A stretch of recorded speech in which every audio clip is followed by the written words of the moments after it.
Okay, so after reading chapter 1 and chapter 2 of Under the Gun, I think that this book, just by these first two chapters, were insanely interesting. In the prologue, I think something that really stood out to me was how it says right here, it says gun violence, a term too easily misunderstood, stole the lives of 45,222 Americans that fateful year, which was the worst year on record for gun deaths to that point, according to the data for the Center for Disease Control and Prevention. And then another thing that he mentioned is in thinking this way, I have been heavily influenced by the writing of the 19th century German physician Rudolf Virchow, who said medicine is a social science and politics is nothing else but medicine on a large scale. Medicine as a social science, as the science of human beings, has the obligation to point out problems and to attempt their theoretical solution. The politician, the practical anthropologist, must find the means for the actual solution. And I think with this book, it's gonna heavily portray that. In chapter 1, it talks about trauma. It talks about all of the shootings that happened because he is an ER doctor in New York. And he talks about 9/11. He goes, one morning from my perch on the roof of New York University's Rubin Hall on East 30th Street in Manhattan, I watched the Twin Towers burn in an act of violence so severe that it prompted a war. That day, September 11th, 2001, I chose to dedicate my life to emergency medicine so I can learn how to piece together broken things, memories, bones, and lives. Life is filled with crisis, I thought.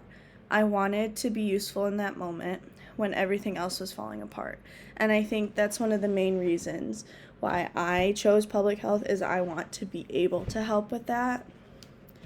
And then another thing that was mentioned, he said, every month 6 people die from a bullet wound in my emergency department.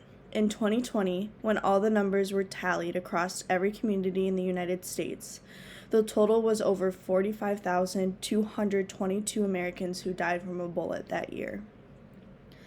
Another thing that really stood out to me was this right here. Right before chapter 2, it says, this book contains my careful observation and diagnosis of America's unique gun violence problem, an epidemic that singles America out from every other nation in the world. Based on 2 decades of work in emergency departments, including my life experiences during my teenage years when my cousin's gun was turned against him and my life as a father of a young black boy in Texas. This is my invitation for you to enter the emergency department, to visit my neighborhood, and to see what I see. I think that's a very great way to introduce the topic of gun violence. So chapter 2 is called Conjugation, something similar to that. And the first couple pages talks about Dr. Lee. We'll just go with Lee. He's a Chinese doctor, and he noticed something strange that was occurring in 2019 in his clinic. So it says right here, when Lee was just a teen in 2002, a new mysterious illness swept across China, eventually zigzagging its way across oceans to infect people in India, Australia, and more than 24 countries around the globe. Feverish patients coughed and gasped for air as the pathogen, a coronavirus that spread from animals to humans, caused an outbreak of severe acute respiratory syndrome, or SARS. It infected the lungs of more than 8,000 people and killed almost 800. So he rang the alarm, essentially, but officials in where he was from did not heed to the warning.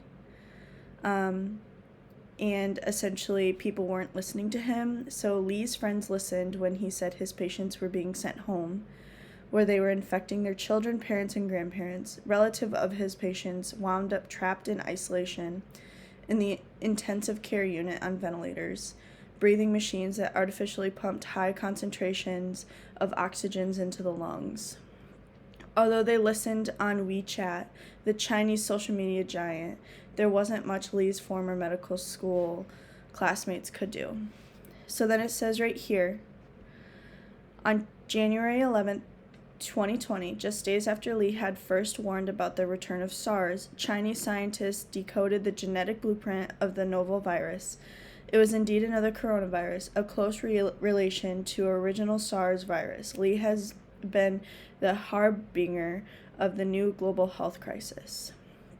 So something that I really want to bring up is right here towards the end of the chapter.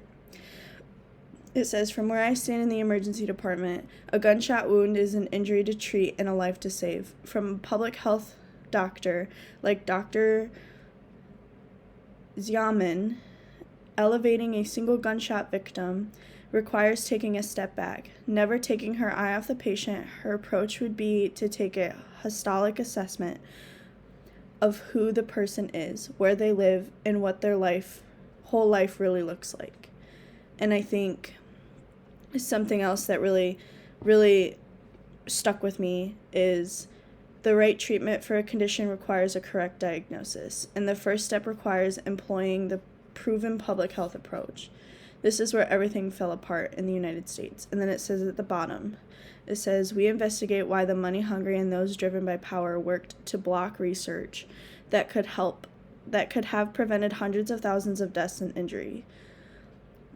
Beyond that investigation, we offer solutions from an emergency and medicine doctor and a public health doctor that could break the cycle that has led to gun violence becoming synonymous with American way of life and death.